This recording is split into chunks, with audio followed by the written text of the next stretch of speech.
এবার চশমা এখানে কি করছো? এই যে চশমা দেখছেন, মেয়ের জন্য চশমা অ্যাকচুয়ালি নেওয়া হয়ে গেছে, তো আরও আজকে নতুন নতুন কালেকশন ঢুকেছে, তো সেগুলোই দেখছিলাম। আমার তো এটা ভীষণ পছন্দ হয়েছে, দেখো। এটা কোথা থেকে নিচ্ছে বলো? এটা লেন্স কার্ট থেকে নিচ্ছি। তো এই চশমাটা আমার ভীষণ পছন্দ হয়েছে আমার মেয়ের জন্য, বাট ওর এটা পছন্দ হয়নি। আমি বললাম এটা মাল্টি কালার রয়েছে, দেখ সব কিছুর সাথে চলে যাবে।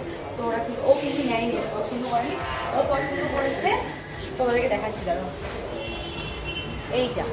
এটা আমার পছন্দ হয়েছে, এটা আমার পছন্দ ভীষণই হয়েছে। তো এটা নিয়েছে ও। আর একটা নিয়েছে এই যে এরকম এই যে এরকম পুরো হোয়াইটের মধ্যে। তো আমি বলেছি ওকে এই হোয়াইটের বদলে ওই চশমাটা নিতে, বাট ও নেয়নি। তো যাই হোক, এখন ওদের পছন্দ মতো ওরা চলছে। আর তোমরা কিন্তু বেশি বেশি করে আমার রিলসগুলো দেখো। তো আমি এটার নিয়ে পুরো টোটাল একটা বড় লং ভিডিও শ্যুট করছি, সেটা আমি আমার বাইটিতে মানে ইউটিউবে ইনসাইড হাট কলকাতাতে আপলোড করবো, সেখান থেকে তোমরা দেখতে পারো। আর ওখানে মেম্বারশিপ অন আছে, নিতে পারো। আর ইনস্টা থেকে এখান থেকে কিন্তু আমার মেম্বারশিপ অন হয়ে গেছে, এখান থেকেও তোমরা মেম্বারশিপ। চলো টাটা।